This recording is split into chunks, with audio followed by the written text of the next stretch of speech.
So that first stage, before you really start to talk at all about who you want to serve or what the business is all about you. And that's a really, really important first step. So that's the first place that we're going to look at. Now, after that, and this again is before you're really testing out different business ideas, is where you start to look at who are the people who you really want to serve. And I call them your ideal client avatars. It comes from a lot of marketing research and background where you can define specific characteristics about people who you're uniquely wired to serve. And the more that you can describe them, the better work that you can do. Sometimes, I don't know if you've ever had that experience where you have somebody who's a client in the early stages of business, or a client who pays you, which is like awesome. At first, that's your ideal client avatar.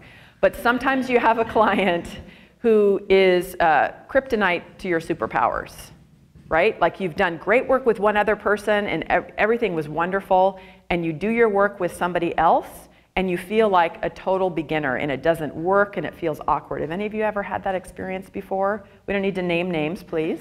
But describe, Mike, what was that situation like? Oh, I mean, I've had coaching clients where like we're just not a fit, and I feel like I'm hitting my head on a brick wall, and both of us were like, this just isn't working. You know, they're not receptive to coaching, or they think they know it all, and you know, so it just happens. There's clients where just for some reason it's like, hey, this isn't working. I love you, but you know, it's not working out. So. Exactly, and that's kind of sounds like dating, doesn't it? I love you, it's not working out, but there's many parallels, right, with that. A healthy approach, it sounds like what it is that you've taken, is when you do recognize that, and especially from a strengths perspective, you can say, I really want you, client, to get the very best help that you need. And it's apparent that I may not be the best person for you. So let me help you to get what you need, often by referring them to somebody else, or in business, which I think is a great practice, of saying, you know, I know you paid me in advance, but you know, let me give you a refund for these sessions. If it's really not working for me, it's not working for you.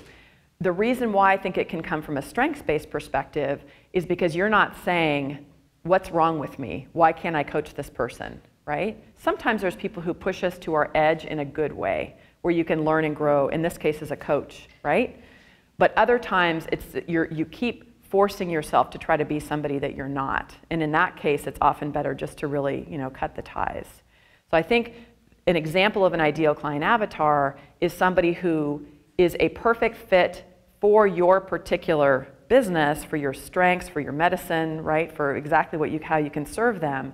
And also, it is really fun to work with them. You get personally energized, you get excited, you feel good, you all feel good after working together.